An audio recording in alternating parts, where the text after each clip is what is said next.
We start a new project by drawing grids. Grids are an important element of every project because they will show where structural elements are. Thanks to them, we can also see a rough outline of the future project. This tool can be found in the Architecture tab, Panel, Datum, Grid tool. Here is the Drawing panel. We can draw both straight and curved grids. And also have here the multi-segment option if we had a more complicated case where this structural axis proceeds in an unconventional manner. Imagine, for example, if there were some columns placed along such a line or wall. We will use a simple example in this course. So our grids will be a straight line. I will begin by clicking the first point, and then I click selecting the end. Since I drew the first axis, the number 1 has already been reserved for the first unconventional grid, so Revit continues adding 2 here. However, I can now click on this bubble and change it to 1.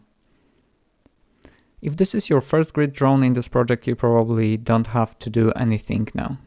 For now, don't worry about the spacing of these grids. However, let us note that there are so-called temporary dimensions, highlighted in blue.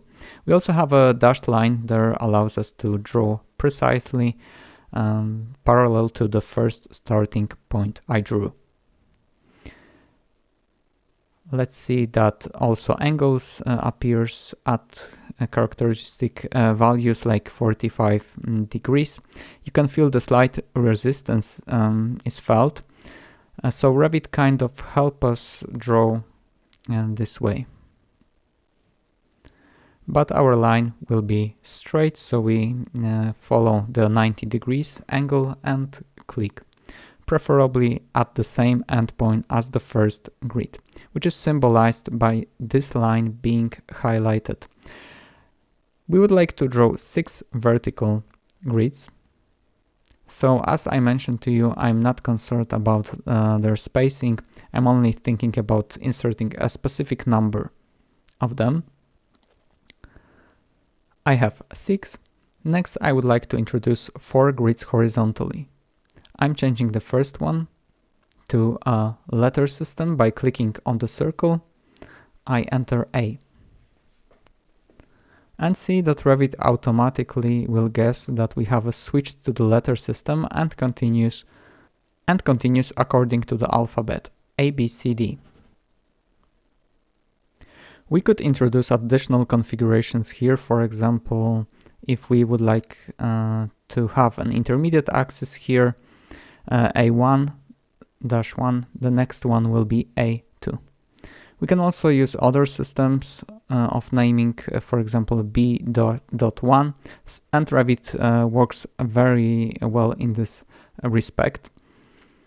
I will get rid of this grids, it was just an example, and I will show you how to activate the circle on the other end.